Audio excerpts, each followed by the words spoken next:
January 17th, 2026, a date that will go down in the history books not as a victory, but as the moment the United States stopped leading an alliance and started demanding rent from it. On paper, the deal looks like the geopolitical coup of the century. Greenland, the world's largest island, sitting on 38 million tons of rare earth oxides and offering the perfect missile defense position against Russian aggression. It appears to be a geopolitical gift that would make Pentagon planners weep with joy. But I am here to tell you that this gift is actually a Trojan horse that could destroy the American economy from within. While the headlines are cheering about resource security, they are missing the economic mechanism that this acquisition triggers. It is a mechanism that has destroyed empires before, and it is about to hit the United States. By solving one problem, we are risking a chain reaction that will hollow out American industry, shatter NATO, and hand global leadership directly to China. This isn't a clean win. It is the classic guns versus butter dilemma repackaged for the 21st century. And today, I am going to show you the math that proves why buying Greenland might be the most expensive mistake in American history. Welcome to the Dollar Watch. Let's look at the numbers.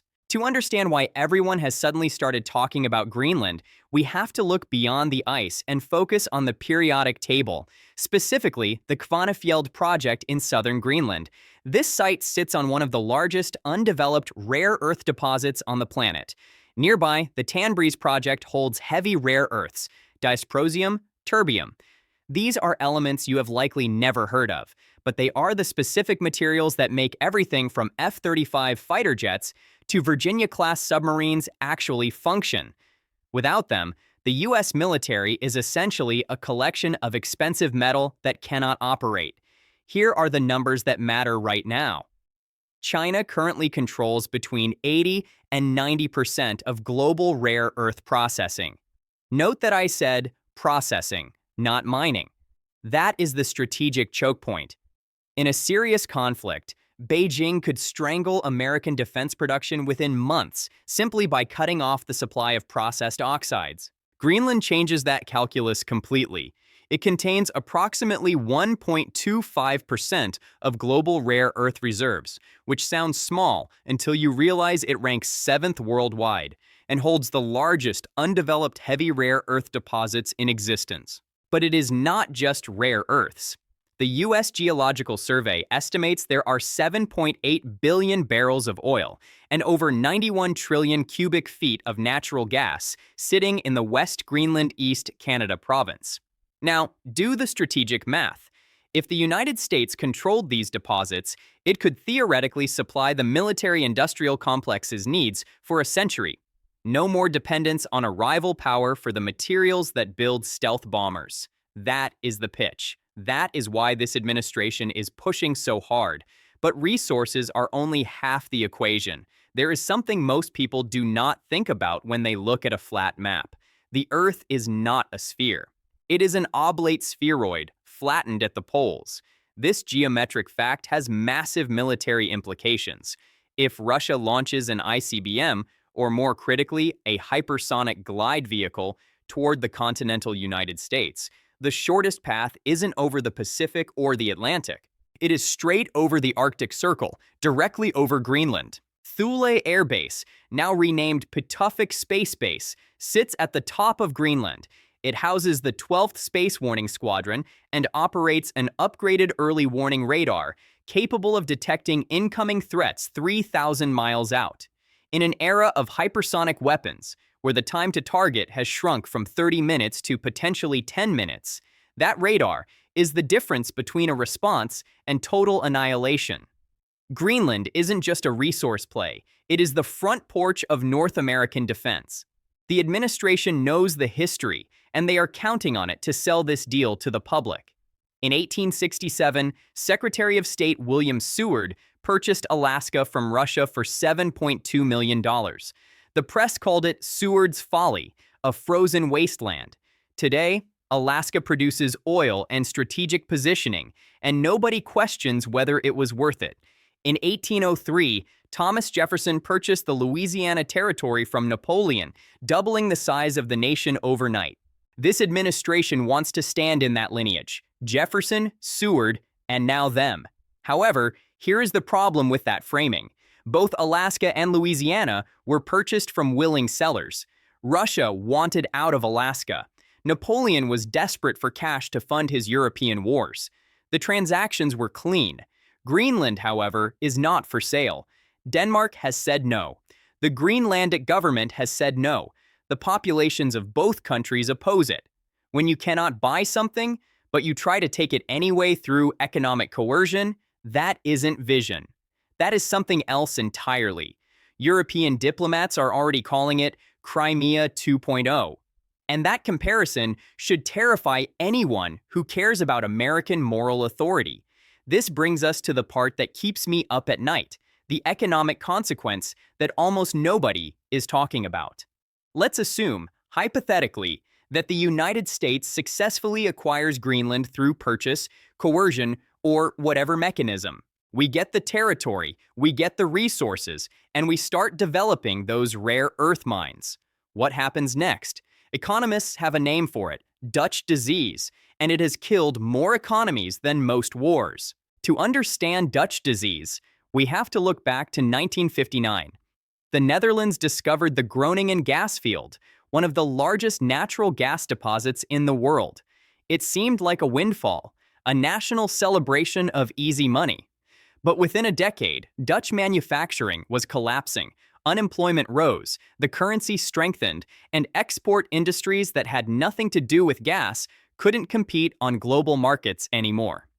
Here is the mechanism, as formalized by economists Corden and Neary. First, you have the spending effect. Resource wealth floods the economy. Demand for services, construction, and real estate explodes. Prices rise, wages inflate. The entire cost structure of the economy shifts upward. Second, you have the resource movement effect. Capital and labor migrate toward the booming resource sector. Why invest in a factory when mining offers double the returns? Why work on an assembly line when the oil fields pay 3 times as much? And third, the most dangerous part, the currency effect. All those resource exports bring foreign currency flooding in. Demand for your currency rises. Your exchange rate appreciates, and suddenly, everything you export that isn't a raw material becomes prohibitively expensive on world markets. Now, apply this to the United States. We are an economy that is already vulnerable. American manufacturing has been hollowing out for decades. The smile curve philosophy told corporate America that value lies in design and marketing, while actual manufacturing is dirty work best outsourced to China. We stopped making things. We just designed things. This pre-existing condition makes Dutch disease potentially lethal for the US. If we begin extracting trillions of dollars worth of resources from Greenland, foreign direct investment will pour in. The DXY index, the measure of dollar strength against major currencies, could appreciate by 10 to 15% from the Greenland factor alone. Every 1% the dollar strengthens reduces American exporters' profits in foreign markets by roughly the same amount. Companies like Boeing, John Deere, Ford, and Intel suddenly face a currency headwind they cannot overcome. Here is the political dimension that matters. The factories that close won't be in Washington or New York. They will be in Ohio, Michigan, and Pennsylvania, the industrial heartland, the same states that decide presidential elections. We are potentially trading strategic resource security for economic devastation in swing states. We are solving a 20th century security problem by creating a 21st century economic catastrophe. The obvious counter-argument is Norway. Norway discovered North Sea oil in the 1960s, had the same windfall, but achieved a different outcome. Today, Norway has the world's largest sovereign wealth fund, over $1.5 trillion, and has maintained a diversified economy. Why can't America follow the Norway model? There are 3 critical reasons why that is impossible for us. First, wage coordination. Norway used centralized wage bargaining to prevent oil sector wages from inflating the entire economy. Workers in Bergen couldn't demand gas sector salaries for non-gas work because national agreements controlled wage growth. The U.S. labor market is radically decentralized.